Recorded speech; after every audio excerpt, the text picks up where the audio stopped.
Bonsoir à toutes et à tous. C'est un plaisir de vous retrouver pour une nouvelle édition d'Information. Voici les titres que nous allons développer en ce mardi 15 avril. Les travaux d'aménagement du quai de Faratea vont bientôt débuter car la desserte maritime entre la presqu'île de Tahiti et la capitale Papeete doit être lancée au mois de juin. Le gouvernement soutient ce projet pour désengorger les routes et la population l'attend avec impatience. Le président du pays a reçu les organisations syndicales aujourd'hui pour discuter de la revalorisation du point d'indice des fonctionnaires territoriaux. Les discussions n'ont pas abouti. Ils doivent donc se revoir jeudi. Tahiti et les États-Unis d'Amérique, regards croisés et perspectives interculturelles, c'est l'intitulé d'une journée d'études organisée aujourd'hui à l'Université de la Polynésie française. L'organisateur Florent Atem, maître de conférence sur le campus d'Otumaoro, est avec nous pour parler du contenu des interventions. La 53e édition de l'élection de Miss Dragon, ce sera le 7 juin prochain dans les jardins de la mairie de Papeete.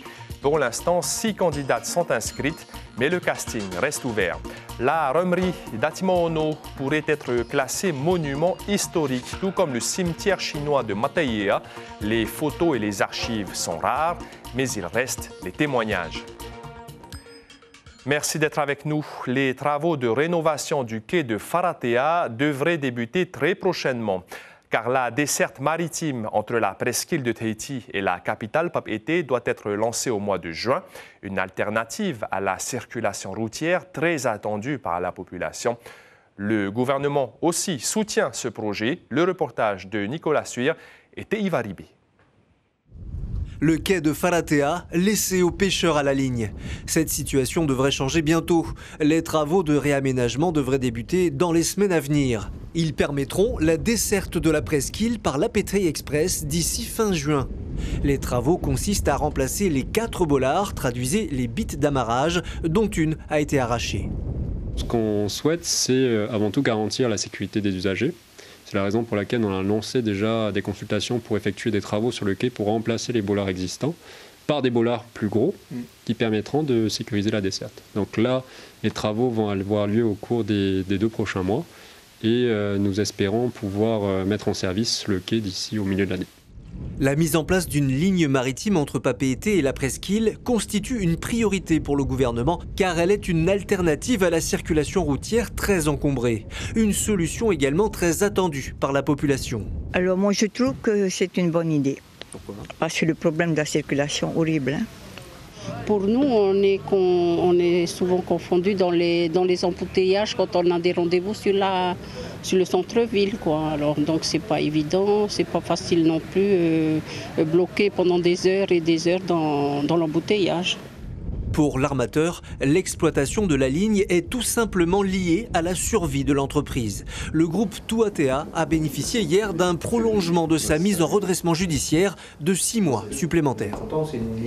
L'exploitation aujourd'hui, avec notamment l'ajout de Maupiti en juillet l'année dernière, se porte beaucoup mieux.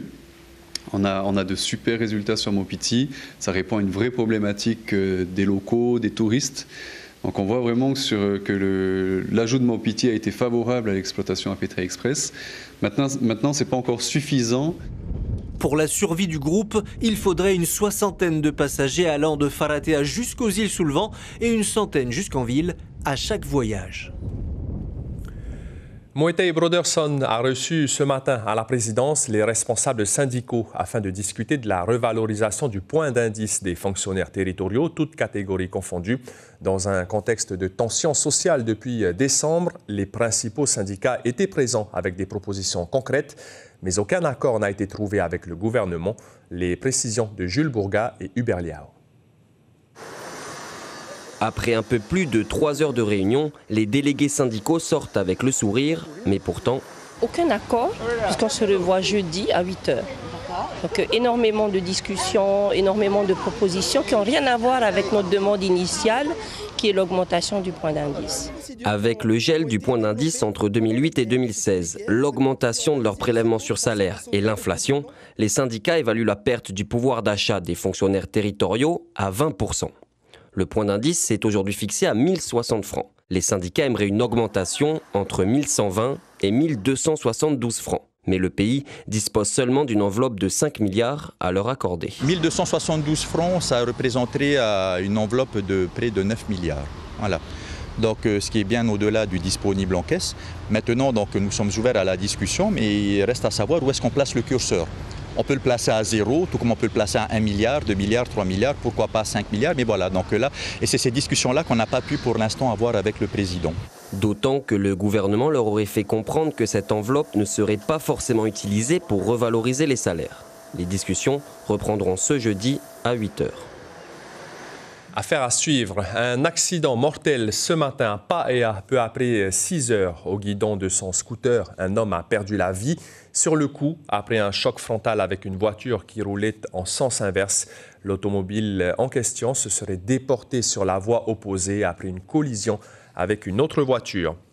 Tahiti et les États-Unis d'Amérique, regards croisés et perspectives interculturelles. C'est l'intitulé d'une journée d'études organisée aujourd'hui à l'Université de la Polynésie française.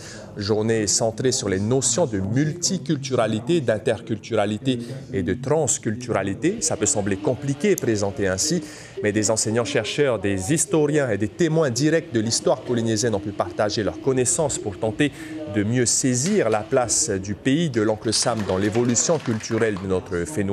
Pour en parler, nous recevons Florent Atem, l'organisateur de cette journée. Bonsoir. Yorana Marouki et bonsoir à toutes les téléspectatrices et à tous les téléspectateurs de Polynésie Première. Vous êtes maître de conférence à l'université, vous enseignez la civilisation américaine et la linguistique anglaise.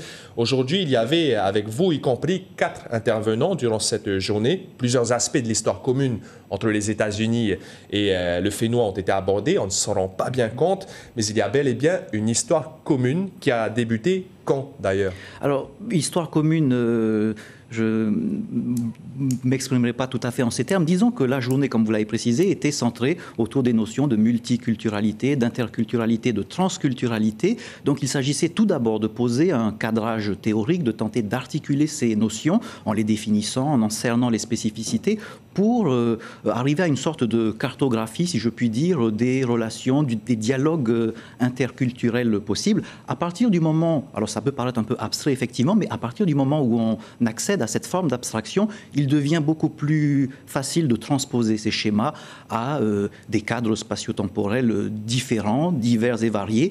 Et donc, on a pu voir tout au long de la journée des échos. On a pu repérer des invariants, des points communs, quelle que soit l'approche proposée et les thématiques plus précises qui étaient abordées par les différents intervenants. Par exemple, transposer la conquête de l'Ouest à travers l'expédition Lewis et Clark à la Polynésie, puisqu'il y a aussi une conquête de l'Océanie.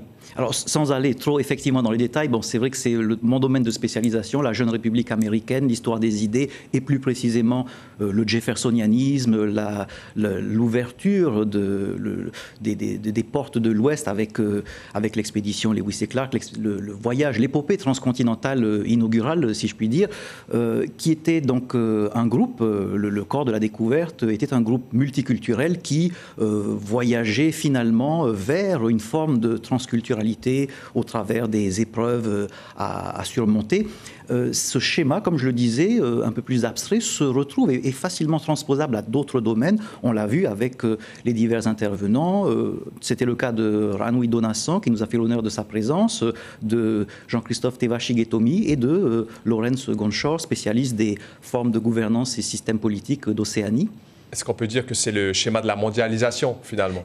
Exactement, on est au cœur de ces thématiques, par exemple le schéma un peu dépassé aujourd'hui, la notion d'acculturation a cédé la place à des choses comme le transfert culturel, la transculturation, avec des nuances effectivement qu'il faut introduire dans ces études lorsqu'il s'agit de confronter une culture à d'autres. Très rapidement, vous avez parlé de Jean-Christophe Shigetomi, on se rappelle de l'opération Bobcat et le débarquement à Bora Bora des soldats américains.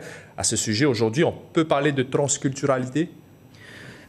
Alors, il y a eu des unions aussi. Bien entendu, la transculturalité n'est pas qu'une idéologie, il y a aussi une rencontre physique, si je puis dire. Donc oui, l'intervenant a pu évoquer tous ces aspects. En tout cas, il s'agissait pour ma part de poser aussi des jalons par rapport à un autre événement qui sera de plus grande envergure, qui est prévu pour l'année prochaine. Nous aimons à travailler de cette manière, confronter les points de vue, voir quelles perspectives nouvelles de recherche peuvent émerger. Mais il y a aussi voilà, des choses beaucoup plus concrètes. Je suis ravi, dans le cadre de ces travaux sur l'interculturalité, je suis ravi d'annoncer la parution imminente des actes du colloque sur Henry Adams et les mémoires de Harry Taymay, qui était également d'une certaine manière au centre de la journée. Il y a d'autres projets. J'ai l'honneur de me rendre à Boston à la fin du mois de mai pour présenter un travail sur Henry Adams et l'illustre Harry Inouye. Donc c'est une fierté de représenter aussi le Fénois de cette manière. Merci beaucoup Florent Atem, organisateur donc de cette journée sur les regards croisés entre les États-Unis d'Amérique et Tahiti aujourd'hui à l'université. Merci beaucoup. Merci à vous pour votre soutien. La 53e édition de l'élection de Miss Dragon aura lieu le 7 juin prochain dans les jardins de la mairie de Papeete. Pour l'instant, il y a 6 candidates inscrites. Elles sont âgées de 18 à 27 ans. Le casting est toujours ouvert. D'ailleurs, on retrouve Mélissa Chang qui a assisté à une répétition cet après-midi. Mélissa, la soirée sera rythmée par plusieurs passages et le thème nous invitera à stimuler notre imaginaire. C'est bien cela? Bonsoir Marouki, effectivement c'est le thème du rêve qui va rythmer l'élection de Miss Dragon cette année. Alors nous sommes dans l'enceinte de l'école philanthropique où 6 jeunes femmes d'origine chinoise participent à une répétition générale. Donc vous ne pourrez pas voir leur visage Marouki, mais je vous confirme que toutes veulent décrocher la couronne de Miss Dragon. Alors le 7 juin sur scène, elles devront danser mais aussi défiler en maillot de bain, en robe de soirée et en robe chinoise. Cette année, l'élection sera retransmise en direct sur les ondes de Polynésie la première. Vous demandez sûrement comment l'élection Miss Dragon est devenue une institution en Polynésie française. Je vous propose de découvrir la genèse de cet événement devenu incontournable pour la communauté chinoise. Regardez. En 1970, Marie-Claude Lanfat est élue première Miss Dragon à l'hôtel Mataveil. Elle remporte l'écharpe face à 13 autres candidates. Un souvenir encore indélébile. Pour une première, il y avait du monde. Mais je crois que c'est toute la population de Chinoises qui sont venues parce que Chinois, c'est la première parce que, allons-y. À l'origine, le projet de bâtir le comité Miss Dragon mûrit dans la tête de sportifs de plusieurs associations et notamment de l'AS Dragon. Leur objectif, mettre en valeur les traditions et les beautés de la communauté chinoise. À l'époque, il faut dire que la communauté chinoise, on était 7% de la population. C'est quand même une sacrée ethnie, comme on dit. Hein. Donc on a voulu faire ça juste pour le fun, à mon avis. Voilà. Et d'année en année, c'est devenu une institution. Au fil des décennies, l'élection se modernise et le comité se professionnalise. Tenues en maillot de bain et prestations scéniques viennent agrémenter le spectacle. Mais côté coulisses, les critères de sélection évoluent aussi. La diaspora chinoise était réservée uniquement, allez, il faut être 100% chinoise. Et maintenant, la condition, c'est au moins un parent chinois. Parce que sinon, on ne va pas pouvoir. Et puis en plus, maintenant, l'an 2025, ça a encore évolué, puisque l'âge, c'était 18 en disant à 22 ans, et maintenant, on est 18 à 27 ans. Mais alors, qui sera la 53e Miss Dragon? Réponse, le 7 juin, dans les jardins de la mairie de Papeete. La démarche est en cours. L'ancienne romerie d'Atimaono et le cimetière chinois de Mataiea pourraient être classés monuments historiques, des lieux qui incarnent la mémoire de la première génération de la communauté chinoise du Fénois. De la romerie, il ne reste aujourd'hui que des vestiges dissimulés sous la végétation. Difficile de retrouver des photos de l'époque, mais il y a encore les souvenirs des anciens comme David Moux, qu'Ismaël Tahiata et Marcel Bono ont rencontrés. Elle n'a pas pris une ride depuis 1903. Cette grosse machine servait à presser les cannes à sucre. Le système est simple. Un moulin alimenté par l'eau de la rivière actionnait les rouleaux. Les Chinois et les Tahitiens, ils ont coupé la canne et ils ont amené la canne ici. Ils ont écrasé des millions de tonnes cette machine. Donc c'est un vestige de l'époque. Et c'est le berceau des Chinois et de toutes les communautés qui ont vécu ici. La végétation s'est emparée des lieux, mais à chaque fois que David vient ici, il a un petit pincement au cœur qui le ramène plusieurs décennies en arrière. Il y avait un village ici. Parce que je connaissais, parce qu'à l'époque, on venait alimenter le village en pain.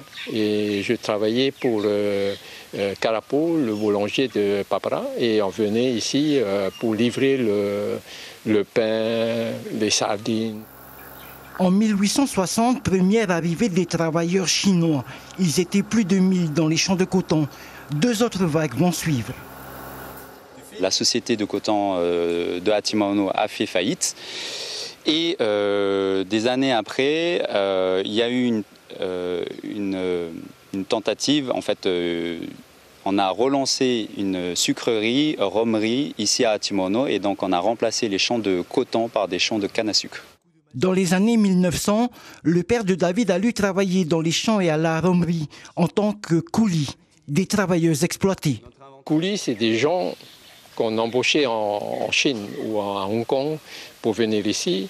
On les payait le voyage, le logement, la bouffe et tout, mais ils doivent rembourser par le travail.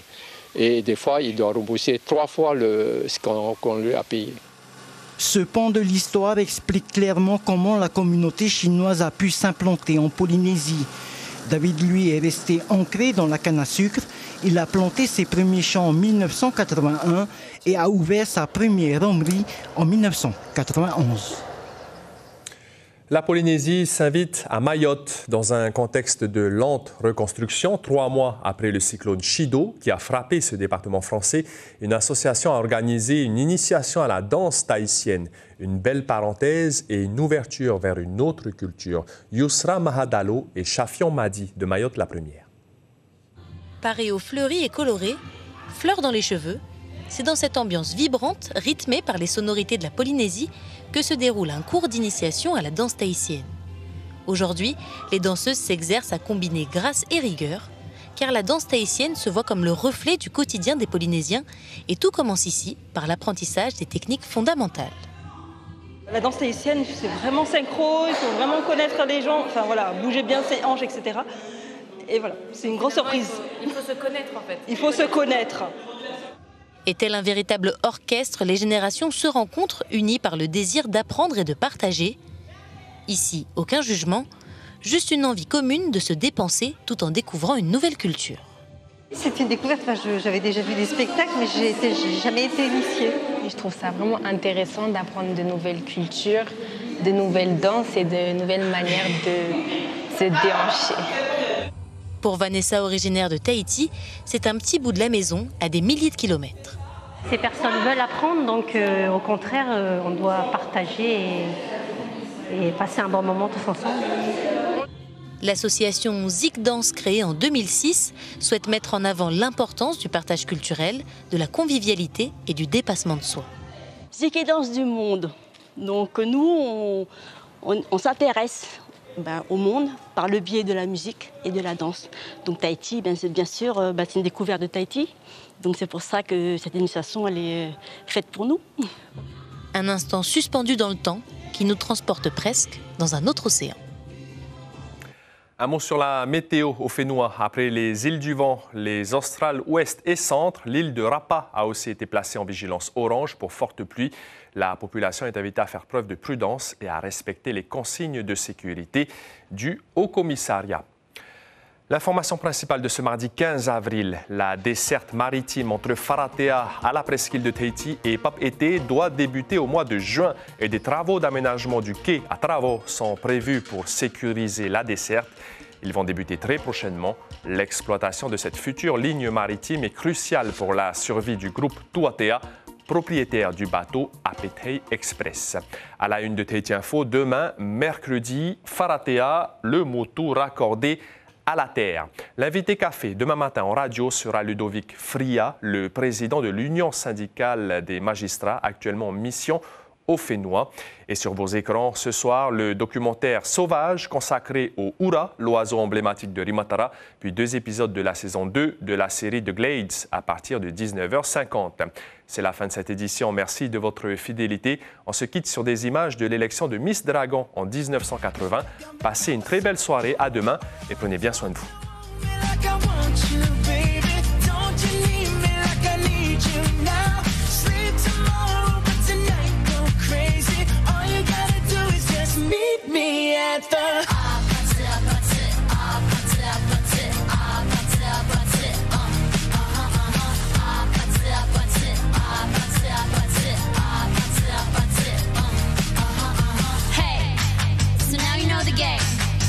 Are you ready?